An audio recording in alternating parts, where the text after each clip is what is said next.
What is going on, Jet fans? Matt O'Leary back with another video. Today I want to talk about Will McDonald going into his second season and why I think he's better than most Jet fans actually believe he is, even based on his rookie season that many looked at underwhelming because he didn't really play a ton. But I want to get into the numbers a little bit and show why Will McDonald, even though he didn't get a ton of playing time, was really productive in the small amount of playing time he got, and why the Jets expecting him to improve in year two isn't this like far-fetched idea. So I want to give a shout out to Michael Nania of Jet X Factor. If you're unfamiliar with Jet X Factor, you shouldn't be, but just in case, they do a really good job of using statistics and film to provide additional context to covering the New York Jets.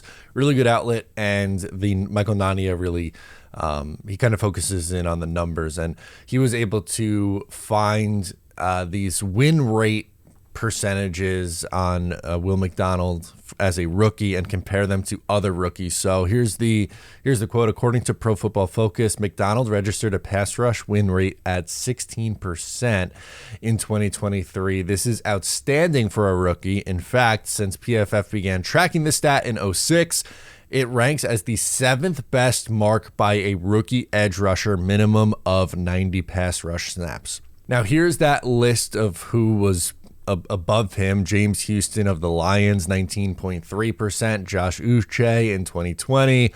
Alden Smith going back to 2011. Joey Bosa in 2016. Carl Lawson back in 2017. Will McDonald last season at, Will Anderson at 16.1%, and then Will McDonald at 16%. Now, if you're looking at how the guys ahead of him did in their year two, some were really, really good. Others, unfortunately, kind of derailed by injuries. So James Houston is number one on the list. He didn't play a ton as a rookie, but when he did, was extremely effective. Year two, last year hurt, derailed by injuries. So, his career is still TBD. Josh Uche, he had 3 sacks in year two. But his really big breakout was in year 3, but a double digit eventually turns into a double digit sack guy. Alden Smith was incredible as a rookie, and then followed it up with the best season of his career with 19 and a half sacks, and was an all-pro in 2012 for the 49ers. Then things go off the rails. He gets suspended a ton, and that was pretty much all for his career. But there's no denying the first, 3 years or so of Alden Smith's career in the early 2010s was just absolutely unbelievable. Joey Bosa had 12 and a half sacks and was a Pro Bowler in year two after having a 17% pass rush win rate. Carl Lawson, go figure, he was hurt the following year in 2018, had just 1 sack. Will Anderson, we don't know because he was a rookie last year. And Will McDonald, obviously we don't know because he's going into year two as well. So in comparison to what the Jets just went through with Jermaine Johnson, everyone talks about the year two leap that he took. So I was curious to see what his win rate was in year one versus year two and what kind of production he had. So Jermaine Johnson in year one was at 11%, and then that bumped up to 12.4%. So a marginal increase from year one into year two. And really, I think the big thing was playing time and pressure percentage for Jermaine Johnson. Now, he was winning at his reps at a very similar rate, but he only played 34%, which is a low number. It's bigger than, and it's more than what we saw from Will McDonald in year one. But it was still 34% is not a ton. And he had 2.5 sacks playing 34% of snaps. Obviously, that goes up. He has a Pro Bowl level season and is a really good player in this league. For Will McDonald to have 3 sacks as a rookie, but playing just 19% of snaps, there's something to that. If you are expecting Will McDonald to play more snaps in 2024, which everyone does, Bryce Huff, gone. You have John Franklin Myers, gone. Hassan Reddick, I know everyone's a little bit worried about Hassan Reddick right now, but he's going to be in the mix. Hassan Reddick, Jermaine Johnson, Will McDonald's going to be their big 3. And I would imagine Will McDonald's snap count is going to go from like 19 to probably close to 50%, which is a huge, huge, huge difference. So Jermaine Johnson went from 2.5 sacks to 7.5 sacks from year 1 to year 2. A really impressive showing from him. As I mentioned, again, was a Pro Bowler in 2023. Now, I get it. The Pro Bowl doesn't really have the same value that it once did.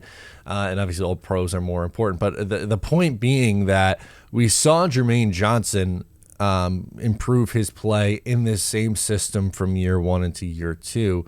For Will McDonald, who, again, showed that in a small sample size was really, really effective at rushing the passer.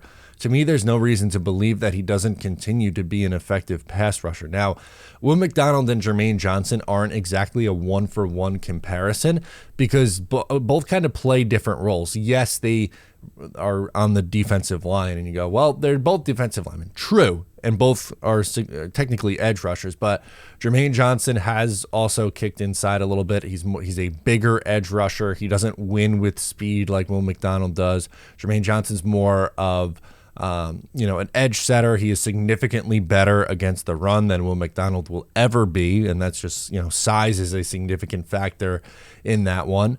And also for Jermaine Johnson, like, he wins and he gets his sacks with his motor. It's not because he has blazing speed around the edge. That's Will McDonald.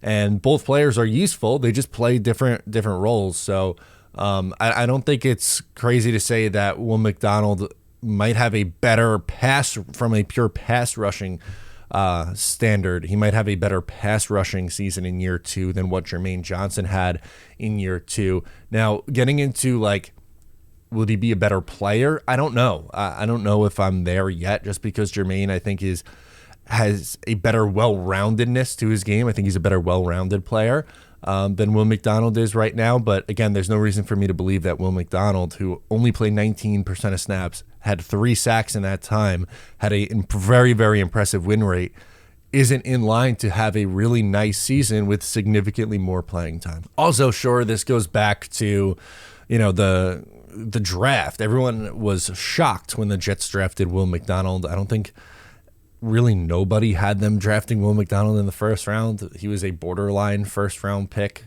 top of the second round. I feel like in most mocks he was going either final 5 picks or first 5 to 10 picks in the second round. So in that 27 to 40 range was where he was being mocked to, and the Jets take him at 15. That was absolutely shocking after taking an edge rusher in the first round the year prior with Jermaine Johnson. And we could debate whether Will McDonald was the right pick at the time for what the Jets needed. But again, the moral of the story is he's here now, and Bryce Huff and John Franklin Myers aren't. So the Jets need him this year in 2024. So you could throw out any feelings you had at the draft. I was very surprised with that pick. I didn't really love that pick at the time. I wanted the Jets to go a different direction. I really wanted them to go offensive line. Unfortunately, all of them were off the board. Thought they would go a different direction. But again, now that Will McDonald is here and expected to play a big role, I think if you just look at it objectively and don't hold, the Jets' decision to draft him against Will McDonald, then I think you'll realize that, hey, this guy's probably going to be pretty good for you as a pass rusher this year and is going to play a pretty significant role. So just wanted to talk about that this morning. Let me know your thoughts on Will McDonald going into year 2. I am Matt O'Leary, and I'll catch you guys next time.